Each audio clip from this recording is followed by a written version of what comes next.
We now move on and to the conflict in Europe's east and central Russia's Ryazan regions. Governor Pavel Malkov has reported that 2 people were wounded and 2 apartment buildings were damaged in a Ukrainian drone attack. Russian Defense Ministry has said that on-duty air defenses intercepted and destroyed 106 Ukrainian fixed-wing drones over Russian regions during the overnight strikes. According to reports, 44 drones were downed over the Belgorod region, 22 over the Ryazan region, and 11 each over the Rostov and Voronezh regions. 7 other in the Kursk region and 4 other in the Tula and Volgograd regions, and 1 each over Crimea and the Oryol and Lupyanetsk regions. Joining us now is Collins Chong-Yu-Keat. He is a foreign affairs, security and strategy analyst, and he joins us live from Kuala Lumpur. Thank you very much. It's always a pleasure to speak to you, Collins. Of course, barrages continue to fly over that border in Eastern Europe. Now we've seen a huge drone attack from the Ukrainian side over on certain regions, both in Russian-occupied Ukraine and in Russia itself. What does this say about the current state of the war, that Ukraine can indeed still target and execute drone attacks like this deep in Russian territory? Certainly, we have seen how the depth, the volume, the extent of the reach deep into Russia's interior, and this is a strategic signaling by Ukraine that this is no longer a sanctuary in terms of these geographical areas, and he has shifted the war's psychological geography from a distant conflict, but right into these common areas that have and basically to carry this message that this war has impacted the life of everyday Russians. So and Ryazan, of course, we've seen how it holds key logistics for military, air defense, and all that, and energy infrastructure. So all these are symbolic, and they are about signaling the reach, the extent, the persistence, and the control of escalation on the side of Ukraine. And also in regards to drone warfare, we have seen how these have been used to strategic effects in terms of strategic messaging tools and not just tactical weapons. And of course, some are low cost in terms of UAVs, but of course they need high cost defensive weapons.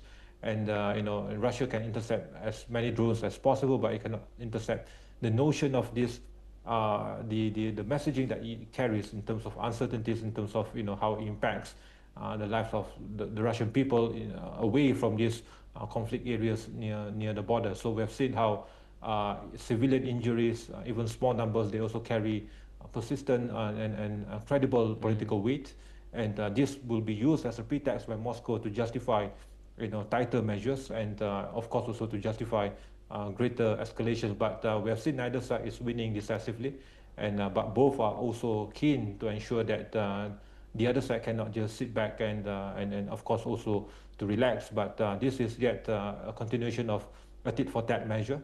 And of course some arrangements in terms of determining how the peace process will move forward, but again this is not helpful in terms of creating this baseline of agreements on how to move forward. But of course, I don't see that as a heightened risk to have any deep impact on the peace process for now, at least for the next couple of days to come.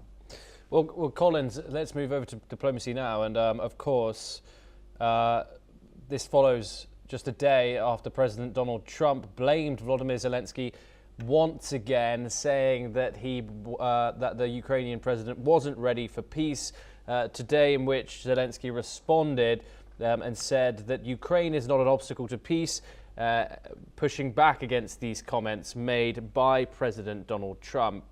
The United States' support for Ukraine still technically remains, but of course Donald Trump has taken a staunchly opposing or differing way of tackling this in contrast to his predecessor.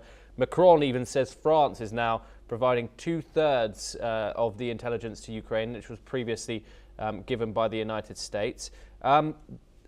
How are we in these peace talks right now, and where does Ukraine and Russia stand when it comes to the favorability of Donald Trump?